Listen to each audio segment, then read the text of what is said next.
guys, welcome back to another episode of Driven Garage. Today I am working on a 2013 Hyundai Sonata. Should be the same thing from 2011 all the way up until 2014. These are going to be the rear shocks I am going to be working on. It might even be the same thing for the Elantras of the same generation, or maybe even the Sonatas after or before.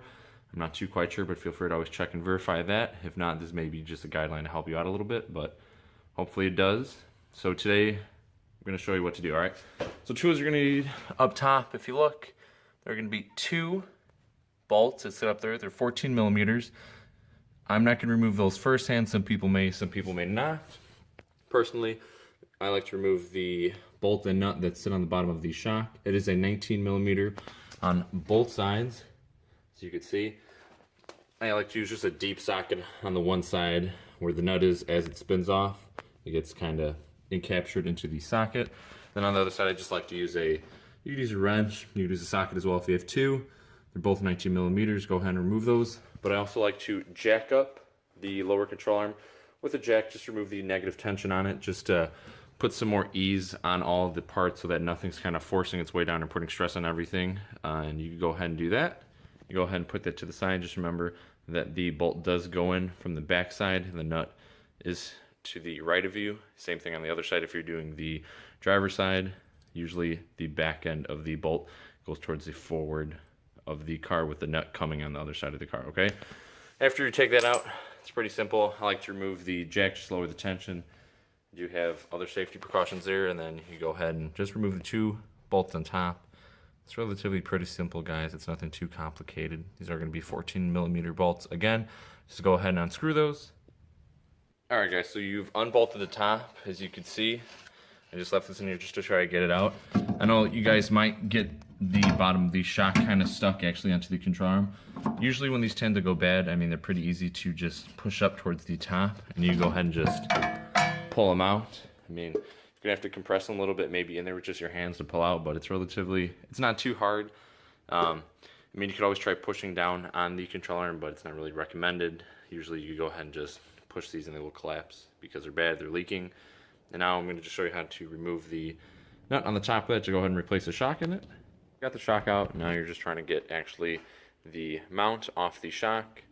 There's two ways you go about this. A lot of people, they have the specialty tool. It's not really too much of a specialty tool. It just really goes onto the top of the shock itself, the screws, so that you could put, like, let's say for example, this is a 13 millimeter up on top to hold that while you remove the 17 millimeter nut and go, you know, counterclockwise to actually remove it. I know a lot of people tend not to have this, so you can use like a 7 millimeter wrench if you want. This is just an 8. It might be a 6. I don't have a 6 millimeter, but 7s do usually tend to work. You could just hold the top if you want, remove the nut from there.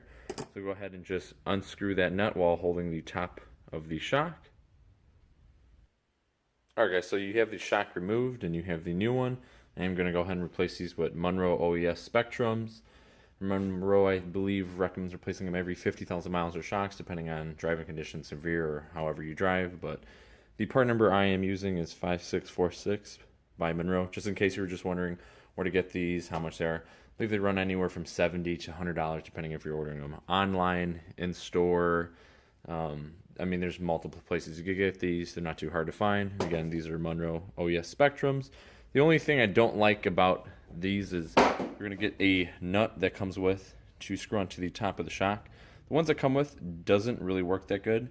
I like to use the one that originally came off the old shock and use it. For some reason, the threads fit better. I don't know why these seem to be more concave towards the top and they don't relatively fit, but maybe that's just the luck I have with these. One thing I also recommend is the, I guess, bushing or mount on the inside of this. I like to sometimes put silicone just in there just to prevent it from dry rotting with time, because how often are you actually going to take this apart again to go ahead and replace it? So I do recommend go ahead and just putting some silicone or some type of lubricant, oil based, maybe there's some other options out there you can put on there, maybe WD-40, silicones, just to prevent it from actually dry rotting with time. You may not have to do it, that's just something I do, but really it's going to be the same thing as you took it apart. The shock slid out, so you're going to have to reassemble it back in, tighten it. So after you've assembled the assembly mount, you've actually installed the shock from the top. That's what I just like to do, is install the top first. You're going to maybe run into the problem of just trying to align the hole with the shock.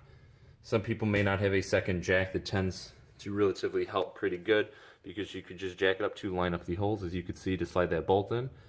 If not, you could always try just lifting up the control arm or pushing down on it, depending on if you need to go up or down. Using the shock by lifting up the control arm to meet with it with a jack tends to make it a little bit safer and easier, no matter what side you're trying to get it from. All right, so you go ahead and put that bolt and nut back in, and it's pretty much the same thing. Torque it. I'll try to leave some torque specs below in the description. One thing I also like to recommend is, since you have everything off here, go ahead and grease up any fittings that are greasable, and also don't be afraid to throw some grease or silicone or some type of lubricant on your bushings, just to prevent anything from really dry rotting or just squeaking with time. I mean, there's plenty of things you could grease or put silicone on, or any type of lubricant from the sway bar end links, bushings of the control arm, even the shock mount bushings. Again, that's just something I like to do. Hope this video helps you guys. If you have any comments, questions, or concerns, just feel free to leave a comment below. I'll try my best to go ahead and respond as quick as I can. Other than that, thanks guys.